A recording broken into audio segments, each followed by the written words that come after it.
या भवनातील गीत पुराणे मवाळ हळवे सूर गाऊ द्या. बुडापेस्टमधील आमचा दुसरा दिवस उजाडला. या विभागातील या सुंदर इमारतींमध्ये एकेकाळी ज्यू लोकांचे वास्तव्य होते. बुडापेस्टमधील हा अगदी मध्यवर्ती विभाग. आम्ही घेतलेली जागा या विभागातच असल्यामुळे आम्ही चालतच फिरायला निघालो. इस्रायलचा राजदूतवास सुद्धा हा इथेच आहे. इथे खाली नेहमी पोलिसांची गाडी असते. मात्र आईने सकाळपासून भारतीय उपहारगृहात जाण्याचा हट्ट धरला आहे. गेल्या व्हिडिओमध्ये तुम्ही पाहिले असेल की आमच्या घराजवळ अनेक उपहारगृहे आणि खाऊ गल्ली सुद्धा आहे. मात्र तिथे एकही भारतीय उपहारगृह नव्हते. आई म्हणते, मी टॅक्सी थांबवते. तुला नाही तर त्या टॅक्सीवाल्याला तरी नक्की माहिती असेल भारतीय उपहारगृह कुठे आहे ते. तो नेईल आपल्याला. उगाच आपली हूल देत आहे हो आई. तिला माहिती आहे की मी परदेशात गेलो की मला त्या त्या देशाच्या पक्वान्नांची चव घेण्याची सवय आहे. भारतीय जेवण काय आपण घरी पण बनवू शकतो. इथले पदार्थ चाखण्याची इथे आलो आहोत तर ही सुवर्ण संधी. पण तिचं पण बरोबर आहे. आमच्या इथे इस्रायलमध्ये काय आहे, तेल अवीवमध्ये भारतीय उपहारगृहे अगदी क्वचित, आणि आहेत ती सुद्धा इस्रायली गिरायकांच्या चवीनुसार. थोडक्यात मसालेदार आणि झणझणीत नसलेले पदार्थ बनवणारी आहेत. परदेशात गेलो तर आईला मसालेदार गोष्टी खाण्याची ही संधी. पण इतकी उपहारगृहे इथे आहेत आणि भारतीय उपहारगृह कुठे मात्र दिसेना. आईला म्हटले, पुढे कुठे कॉफीला बसलो की मग गुगलमध्ये बघून नीट जागा शोधू आणि मग अगदी तुझ्या आवडीप्रमाणे भारतीय उपहारगृह शोधू. आजचा आमचा मुख्य कार्यक्रम आहे तो म्हणजे इथले नाट्यगृह पाहायचे. मुंबईला कसे शिवाजी मंदिर नाट्यगृह, पुण्याला बालगंधर्व, तसेच बुडापेस्टमधील प्रसिद्ध ऑपेरा हाऊस. आम्ही तिथे काही नाटक अथवा ऑपेरा पाहायला जाणार नाही आहोत. मात्र तेथील तळाला जे मुख्य दालन आहे, जिथे तिकिटे मिळतात, तिथे असेच आत जाता येते. आणि म्हणतात की तेवढं पाहिलं तरी सुद्धा पुरून उरेल असं आहे. आईने परत मला हूल देण्यासाठी म्हणून स्टारबक्समध्ये शिरली आणि लगेच हसत बाहेर पडली. वाटेत आम्हाला ही जागा दिसली म्हणून आम्ही सहज आत शिरलो आणि मन अगदी विषण्ण होऊन गेले. एकेकाळची घेटोची भिंत इथे जतन करून ठेवली आहे. घेटो म्हणजे जेव्हा जर्मनीच्या नाझींनी पोलंड व्यापला आणि येथील नागरिकांमध्ये फूट पाडण्यासाठी येथील खास करून स्थानिक ज्यू तसेच इतर अल्पसंख्याक समूह जसे वंजारी, स्लाविक, काही आफ्रिकन, अपंग आणि समलिंगी, मग ते कोणत्याही धर्माचे अथवा समूहाचे असो आणि राजकीय दृष्ट्या विरुद्ध पक्षाचे, असे सर्वांना शहरात एकाच जागी पाठवणी करून सभोवती उंच भिंती बांधल्या. त्यांच्यावर संपूर्ण समाजाने सहसा नाझी प्रचाराच्या अभावी जाऊन बहिष्कार घातला. आता मी नेमका भिंतीच्या पलीकडे आहे का अलीकडे आहे हे मला माहीत नाही. मात्र अशाच या सर्व इमारती होत्या. चांगले व्यवसाय करणारे, नोकऱ्या करणारी माणसे, त्यापैकी अनेक लेखक, गायक, डॉक्टर, वकील यांची रातोरात हातात जे सामान मावेल ते घेऊन हकालपट्टी झाली. अशा ठिकाणी लहान खोल्यांमध्ये जसे जमेल तसे व्यवसाय विरहित आणि पुढील आयुष्याची फक्त चिंता करत त्यांना राहावे लागले. मन जरा स्थिर करावे म्हणून आम्ही जवळच दिसलेल्या एका चिमणी केक बनवणाऱ्या दुकानात शिरलो. आईला गोड काही खायला दिले म्हणजे ती एकदम खुश. मात्र माझे तसे नव्हते. दुकान एक तरुण जोडपे चालवत होते. कदाचित भाऊ आणि बहीण असतील ते. त्यापैकी मुलगा खाली मान घालून खिन्न चेहऱ्याने पीठ ढवळीत होता आणि ती मुलगी सतत त्याला रागाने काहीतरी बडबडत होती. अगदी सर्व गिरायकांसमोर. त्या मुलाच्या तोंडून एकही शब्द निघत नव्हता. मान सतत खाली. बाहेर उभ्या असणाऱ्या शेजारच्या दुकानदाराने मला सांगितले की नवीन धंदा आहे त्यांचा आणि चालत नाही. मी सहसा दुःखांपासून दूर. मात्र जेव्हा माणसाच्या नितांत परिश्रमाचे फळ त्याला मिळत नाही आणि त्याहीपेक्षा जेव्हा त्याचे कष्ट धुळीला मिळतात, याचा निव्वळ विचार जरी माझ्या मनात आला की हृदय अगदी कष्टमय होऊन जाते. मी भारतामध्ये असताना महाराष्ट्रातील शेतकऱ्यांविषयी सुद्धा असं ऐकले होते की महिन्यांची मेहनत काही दिवसातच धुळीस मिळते. त्यांच्या निराशेची कल्पना आपण केवळ कवितेमध्ये वाचू शकतो. वाई गेलेल्या कष्टाची निराशा माणसाला आत्महत्या करण्यासाठी प्रवृत्त करू शकते, हे आपल्याला कितीही केले तरी उमजणार नाही. मला नाही गोड लागला चिमणी केक.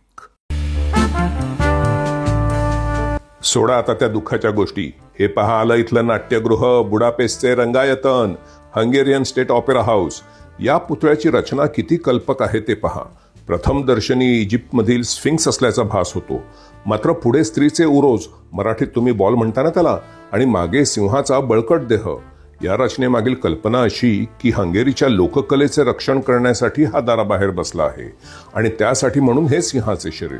आणि नाटक, संगीत यासारख्या कलांमार्फत उत्कट संवेदना व्यक्त होतात हे दर्शवण्यासाठी पुढे स्त्रीचे उगारलेले स्तनाग्र. आत शिरण्यापूर्वी इथे मानाचे स्थान पटकवलेल्या हंगेरीच्या सुप्रसिद्ध पियानो वादक आणि संगीतकार फ्रान्स लिस्टचा हा पुतळा. ही इमारत उभी राहावी म्हणून प्रयत्न करणाऱ्यांमध्ये त्याचा सर्वात मोलाचा वाटा. मात्र एवढी मोठी वास्तू उभी करायची म्हणजे त्यासाठी केवळ पैसा नव्हे तर राजाची मान्यता सुद्धा हवी. त्याची एक अगदी विलक्षण गोष्ट आहे, इथे आत गेल्यानंतर सांगतो मी तुम्हाला. दूर व्हा, मी सांगतो दूर व्हा. दया दाखवा म्हणून हा जुलियस सीझर कोणाची प्रार्थना करीत नाही आणि कोणी प्रार्थना केली म्हणून त्यावर दया दाखवित नाही. सीझर अचल आहे, उत्तरेकडल्या नक्षत्रासारखा. त्याच्या अढळपणाला तोड नाही साऱ्या तारांगणात. आकाशावर चितारल्या आहेत लक्षावधी ठिणग्या, प्रत्येक जळते चमकते आहे. पण आपल्या जागेवर सदैव स्थिर राहणारी फक्त एकच, ध्रुवाची चांदणी. या गणित माणसांच्या दुनियेमध्ये फक्त एकच माणूस असा मला ठाऊक आहे जो स्वतःच्या जागेवर ठामपणे उभा असतो आणि तो मी आहे. मी आहे जुलियस सीझर. मी आहे ओथेल्लो. मी आहे प्रतापराव, हॅमलेट, सुधाकर. आणि मी आहे गणपतराव बेलवलकर, नटसम्राट. काय हो, नाटक सुटलं, इथे वडापाव नाही. काय हो कुलकर्णी, नाटक पाहता पाहता झोप लागली का? शॉक देऊ का? शॉक देऊ? वहिनी जरा धरून ठेवा. हे काय धरप आहे? शॉक देत आहे, बसल्या जागे खुर्ची धरून ठेवा म्हणालो. हे बघा, 1 2.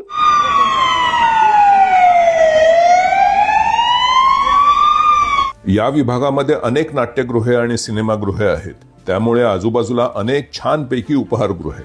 मात्र सर्वात विशेष जाणवणारी गोष्ट म्हणजे येथे पावलोपावली दिसणारी शिल्पकला. वाटेत अशी 2-3 ठिकाणे काही दिसतील तशी सांगतो मी तुम्हाला.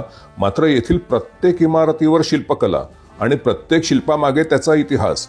याचा संपूर्ण आढावा घ्यायचा असेल तर त्यासाठी एक सबंध चॅनल उघडावे लागेल. येथील पुतळे सुद्धा अगदी कल्पकतेने साकारलेले आहेत.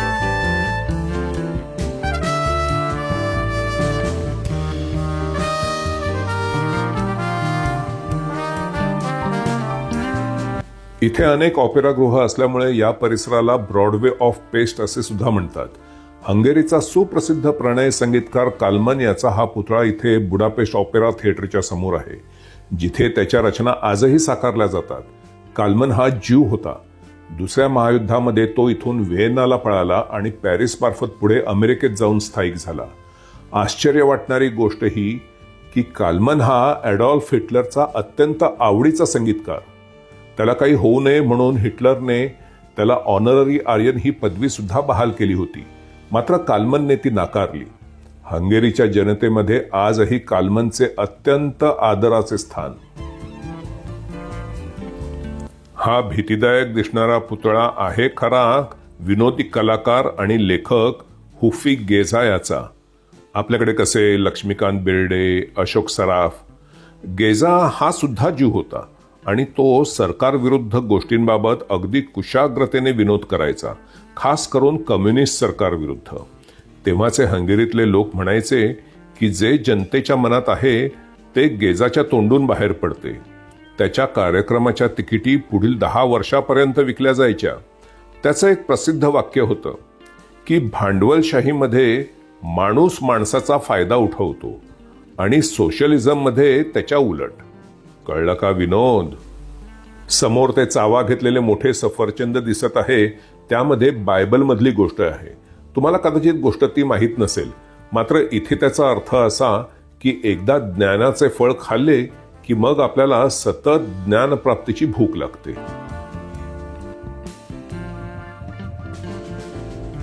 इथे आता मला लागली आहे भूक. इथे कुठे मी आता प्रत्येक गोष्टीबद्दल सांगत बसू तुम्हाला. येथील कलासृष्टींमधील अनेक मान्यवरांचे असे इथे श्रद्धास्मरण केले जाते. पुढे दिसणार आहे आपल्याला हंगेरीचा सुप्रसिद्ध लेखक योखाय. योखाय ज्यू नव्हता, मात्र त्याच्या लेखनामध्ये ज्यू व्यक्तिरेखा नेहमी सकारात्मक होत्या, जे करणे त्या काळामध्ये अत्यंत कठीण होते. अनेक ज्यू आपल्या घरी त्याचा फोटो भिंतीवर लावत. योखायने वयाच्या 75व्या वर्षी 20 वर्षाच्या नटीशी लग्न केले. हे मी तुम्हाला का सांगितलं? अभी तो मैं जवान हूं. आता मला कंटाळा आला सांगून. हा हंगेरीचा प्रसिद्ध कवी आदी याचा पुतळा. पण तिकडे कोण बसली आहे बरं? मी म्हणालो होतो ना हंगेरीतल्या पुतळ्यांच्या कल्पकतेबाबत. बघा, त्याचे उत्तम उदाहरण हे झोल्टान कोडाय हा देखील येथील एक प्रसिद्ध संगीतकार. म्हणून त्याची बोटे अशी लांब दाखवली आहेत की जणू काही आता सुद्धा तो बसून एखादी संगीत रचना करीत आहे. झोल्टानला 6 भाषा अस्खलित येत होत्या. संगीताला भाषेची परिसीमा नाही आणि म्हणून इतर भाषांतून नवीन गोष्टी प्राप्त होतात यावर त्याचा फार विश्वास. झोल्टान हंगेरीतल्या जुन्या खेडेगावांमध्ये जाऊन तेथील जनावरे राखणदार यांच्या बोलीभाषेतली गाणी लिहून काढायचा. शतकांपूर्वीची गावातील कधीही लिहून न ठेवलेली गाणी त्याच्यामुळे आज हयात आहेत, अन्यथा ती कधीच काळाच्या पडद्याआड झाली असती. योसेफ अटिला अत्यंत गरीब कुटुंबात जन्माला आला आणि लहानपणीच अनाथ झाला. पुढे मात्र त्याला हंगेरीचा राष्ट्रकवी अशी उपाधी मिळाली. त्याच्या कवितांमध्ये गरिबी आणि कारुण्य याचा खास समावेश असल्यामुळे या पुतळ्यामध्ये ते साकारले गेले आहे. त्याचा अंत सुद्धा रेल्वेखाली येऊन झाला. तो अपघात होता का आत्महत्या होती हा आजही हंगेरीला न सुटलेला प्रश्न. बाबा रे, आता हा शेवटचा पुतळा तुम्हाला दाखवतो आणि मग आमच्याबरोबर जेवायला चला. पत्ता लागला आम्हाला भारतीय उपहारगृहाचा. हे शिल्प काही ऐतिहासिक वगैरे नसून नवीन युगाची सुरुवात असं म्हणतात त्याला. नवीन राजकारण, नवीन संस्कृती, नवीन आध्यात्मिक युग या सगळ्यांचा याच्यामध्ये बारकाईने समावेश केला आहे. झालं, पुरे झालं आता. बाकीचं तुम्हाला काय माहिती पाहिजे असेल तर गुगलमध्ये शोधा आता. मी पण तिथूनच लिहून आणलंय. खरं म्हणजे आम्ही परवा बुडापेस्ट सोडणार होतो, मात्र इथे मध्यवर्ती भागामध्येच इतक्या गोष्टी पाहण्यासारख्या आहेत की मग दुसरीकडे उगाच कशाला जायचं असं म्हणून इथे मुक्काम आणखीन 4 दिवस वाढवायचं ठरलं आहे. आपण नुसत्या सुंदर इमारती आणि भव्य पुतळे आणि देखावे वगैरे बघत फिरतो आणि आपल्याला वाटतं की आपण परदेश पाहिला. केवळ त्याच्यामध्ये सुद्धा आनंद आहे, गौण असं काही नाही. मात्र आपण या गोष्टी फक्त दृष्टीस्वरूप पाहतो. त्याची थोडी जरी माहिती आधी आपण काढून घेतली तर आपल्याला ती गोष्ट अनुभवता सुद्धा येते आणि त्यासाठी काही विशेष खोलावर अभ्यास करण्याची गरज नसते. आम्हाला कालपासून भारतीय उपहारगृह सापडत नव्हतं. गुगलमध्ये मी शोधलं तर ते इथून जरा लांबच होतं आणि आईचे पाय सुद्धा आता दुखू आले. मगाशी तिथे आपण पुतळ्यांकडे अनेक उपहारगृहे पाहिली ना, तिथे उभ्या राहिलेल्या एका वेटरला जाऊन मी विचारले की इथे जवळपास कुठे भारतीय उपहारगृह आहे का. खरं म्हणजे एका उपहारगृहामध्ये दुसऱ्या उपहारगृहाची चौकशी करायची कसं जरा कठीणच वाटतं नाही का. मात्र इतर देशांप्रमाणे इथे बाहेर उभे राहून पर्यटकांच्या मागे लागून उपहारगृहामध्ये खेचणारे दिसले नाही.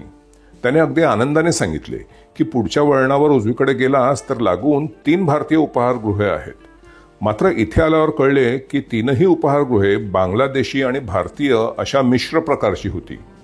इथे भारतीय पदार्थ जरी बनवत असले तरी ते नेमके आपल्याला मुंबईत पुण्याला मिळतात तसे नसतात. आपल्याकडे म्हणतात ना की दर 40 किलोमीटर नंतर भाषा बदलते आणि अन्नपदार्थ बदलतात, आणि इथे तर आणखीन किती अंतर. मला लंडनची आठवण आली.